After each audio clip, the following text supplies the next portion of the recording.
नवरात्रि के दूसरे दिन मां दुर्गा की उपासना ब्रह्मचारिणी स्वरूप में की जाती है। ब्रह्मा का अर्थ है तपस्या और चारिणी का अर्थ है उसका आचरण करने वाली, अर्थात मां ब्रह्मचारिणी तप, समय और साधना की देवी है। इनका स्वरूप अत्यंत तेजस्वी और दिव्य है।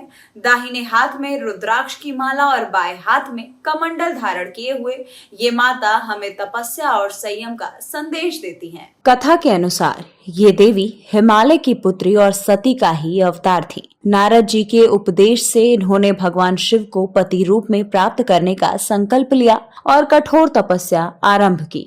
पहले चरण में हजारों वर्ष तक केवल फूल फूल खाकर जीवन यापन किया। दूसरा चरण 3000 वर्षों तक केवल बेलपत्र खाकर तपस्या की। तीसरे चरण में इन्होंने बेलपत्र भी त्याग दिया और कई वर्षों तक निराहार और निर्जल रहकर शिव की आराधना करती रहीं।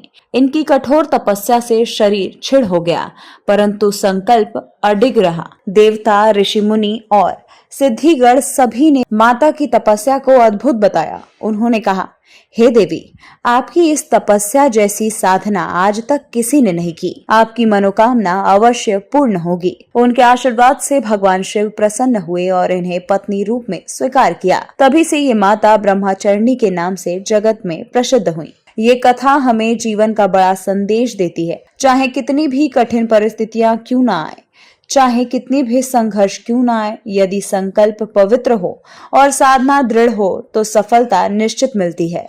मां ब्रह्मचारिणी की कृपा से तप, त्याग और संयम की शक्ति मिलती है। अध्ययन में रुचि बढ़ती है, स्मरण शक्ति प्रबल होती है, अज्ञान का नाश होता है और जीवन में ज्ञान का प्रकाश फैलता है। शास्त्रों में कहा गया है कि मां ब्रह्मचारिणी की आराधना से साधक के कठिन से कठिन तप और व्रत सफल होते हैं। जो विद्यार्थी माता की उपासना करते हैं उनके अध्ययन में रुचि और स्मरण शक्ति में वृद्धि होती है। मां की कृपा से जीवन की अज्ञानता मिटती है और ज्ञान का प्रकाश फैलता है।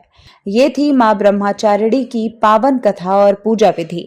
आइए हम सब मिलकर मां से प्रार्थना करें कि वे हमें संयम, ज्ञान और शक्ति प्रदान करें।